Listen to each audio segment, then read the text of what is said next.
Hello viewers, this is Voice of Biafra BBI Channel 1. You are welcome to Biafra Discourse. I am Asuzu Chinedu Peters. Mr. Prime Minister Cameroon, what did I hear you called Nigerians? Nigerians, we've actually got some leaders of some fantastically corrupt countries coming to Britain.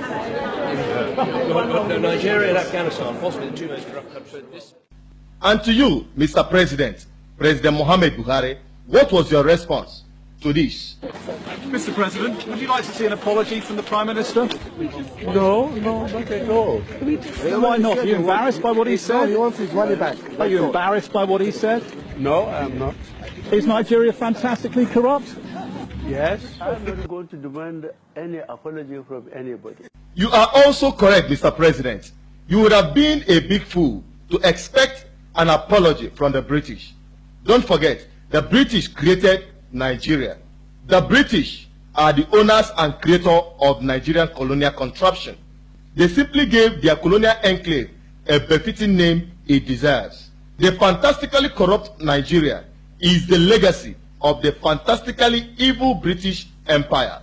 To drive home this point, let's take a look at this countdown. Top 10 most evil empires in history. Number 10.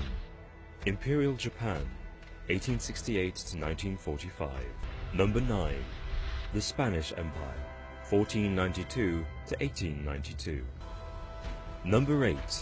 The Portuguese Empire, 1415 to 1999. Number 7. The Ottoman Empire, 1301 to 1922. Number 6. The French Empire, 1534 to 1980. Number 5. The Mongols, 1206 to 1368. Number 4. Nazi Germany, 1933 to 1945. Number 3. The Belgian Empire, 1885 to 1962. Number 2. The Soviet Union, 1922 to 1989. Number 1. The British Empire, 1783 to 1997. The fantastically evil British Empire created the fantastically corrupt Nigeria. When you say good money, what you expect is how are you? When you create an evil colonial contraption, what more will you expect? Corruption. Whatever Nigeria has become today is what the British made it to be. Before Britain brought their evil colonization to Africa, there was nothing like fantastically corrupt Nigeria. Let me ask my big brother, Asari Dokubo, his opinion about the creation of this contraption called Nigeria. In 1914, Nigeria was created by one sick man called Lord Lugard. Fraudulently incorporated our people after we signed several treaties of protection with them into this evil enterprise called Nigeria. So, Mr. Prime Minister Cameroon, you are absolutely and fantastically correct to call Nigeria a fantastically corrupt country. What you're seeing right here on the screen is a tip on an iceberg of what Nigeria has become. The impunity happening in Nigeria today. The lists are endless. But let me start with the impunity going on in the Nigerian electoral process. The evil happening in Nigerian electoral process today was installed and initiated by the British colonial administration. Let's take a flashback. During the pre-independence election conducted by the British colonial administration, they manipulated the electoral process to favor the North against the South that actually won the election. Of course, we also knew that the elections by 1960 had been rigged. Everybody in the know knew that we had our boys in the North, our puppets, we'd put them in power. They hadn't won at all. The people in the South had won, the nationalists. If you come to Nigeria today, you wonder if Nigeria has lawmakers or lawbreakers. What you're seeing on the screen has become a norm in the Nigerian legislative process. Go to the National Assembly, go to the state assemblies, down to the local government councils. You understand the impunity of the aftermath of the Nigerian electoral process. The British and the Western collaborators have continued to manipulate election in Africa to install corrupt politicians. They have continued to encourage corrupt politicians to hide their loots in their foreign accounts. Now, let me address the British government squarely. You have abandoned our brother Nnamdi Kanu, who is a bona fide British citizen, to suffer injustice in the hands of Nigerian state.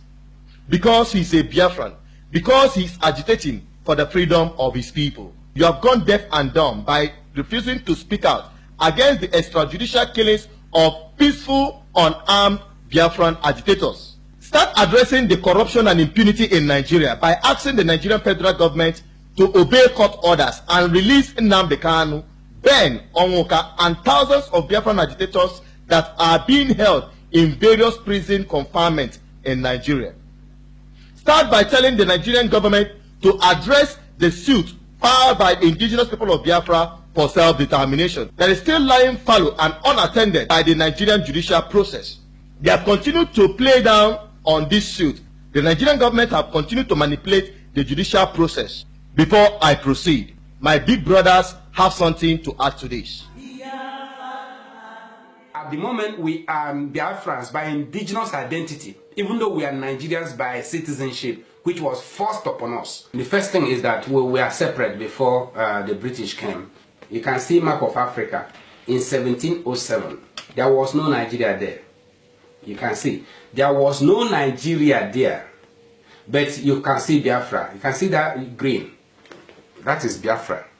We are Biafrans, and we can never deny our ancestral heritage, our ancestral identity, our father's name. It is impossible. Nigeria is a colonial government. We have the right. It is our right, inalienable right, to fight for our self-determination and sovereignty, which was stolen from us by the British. We want a Biafra nation because Biafra has always been in existence before the coming of the British. It is Nigeria that is an artificial man-made creation. Had Nigeria been created by black Africans, perhaps there wouldn't be any problem at all, because that would have taken a series of discussions and negotiations before people will start to live together. Nigeria is a very random geopolitical contraption created for the convenience of the British. It has never worked, it will never work.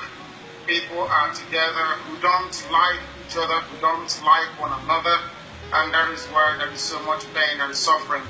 The only way to alleviate that pain and suffering is for everybody to go back to where they come from and decide in whatever manner, way, or process that they desire to be able to develop their own land. We, the indigenous people of Biafra, simply want to put an end to this fantastically corrupt creation of evil colonization. We simply want to restore our civilization, the Biafran civilization that was existing long before colonization. We want to restore our national pride and our national identity.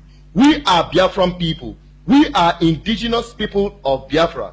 We have right to self-determination, and no one have right to deny the Biafran people their right to self-determination.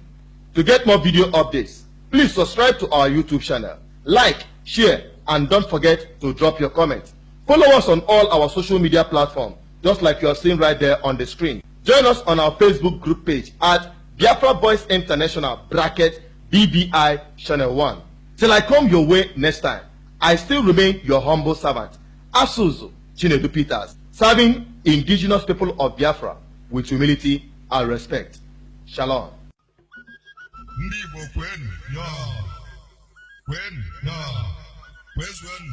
I got you.